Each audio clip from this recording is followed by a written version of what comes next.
প্রতিপক্ষের সন্ত্রাসী হামলায় আহত সংবাদকর্মী রংপুর মেডিকেল কলেজ হাসপাতালে ভর্তি।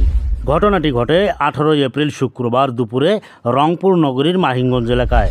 হাসপাতাল ও ভুক্তভোগী সূত্রে জানা যায়, রংপুর নগরীর মাহিমগঞ্জ এলাকায় 18 এপ্রিল শুক্রবার দুপুরে প্রতিপক্ষের ভাড়াটে গুন্ডাদের সন্ত্রাসী হামলায় আহত হয়েছেন এক সংবাদকর্মী। রংপুর শহর হতে গ্রামের বাড়ি পীরগাছা তালুক কল্যাণী নিজ বাড়ি যাওয়ার পথে মাহিমগঞ্জ আমতলা মোড়ে অদূরে পৌঁছা মাত্র প্রতিপক্ষের ভাড়াটে সন্ত্রাসীরা আব্দুল রাজ্জাককে পথরোধ করে মারডাং করে। এ সময় রাজ্জাকের ডান পা, হাঁটু, শরীরের বিভিন্ন স্থানে আঘাত পায়। পথচারীরা হামলার শিকার সংবাদকর্মী আব্দুল রাজ্জাককে গুরুতর অবস্থায় উদ্ধার করে অটোরিকশা যোগে রংপুর মেডিকেল কলেজ হাসপাতালে ভর্তি করেন।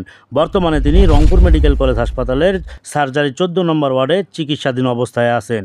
এদিকে আহত শয্যাশয়ী সংবাদকর্মী আব্দুল রাজ্জাক জানান, জমি সংক্রান্ত বিরোধে ক্ষিপ্ত হয়ে আমার ওপর প্রতিপক্ষে ভাড়াটে সন্ত্রাসীরা হামলা চালায়। চিকিৎসা শেষে আইনগত ব্যবস্থা নেওয়া হবে বলে মন্তব্য করেন তিনি।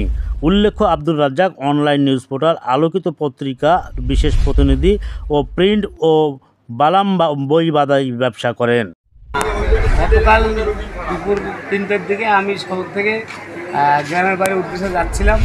তখন আমাকে দুটো মোটরসাইকেল ধাওয়া করে আটকায় আমাকে ডাকমার করে রাস্তায়। এটা মাইমন পার হয়ে আর কি। তো বলে যে তুই সাংবাদিক হয়ে গেছিস, হ্যাঁ তুই জমির মালিক, হ্যাঁ তোকে দেখে নেবো, হ্যাঁ দেন, মানে এইভাবে করে মারডাং চুরি করে। কারা মারডাং কারা করছিল?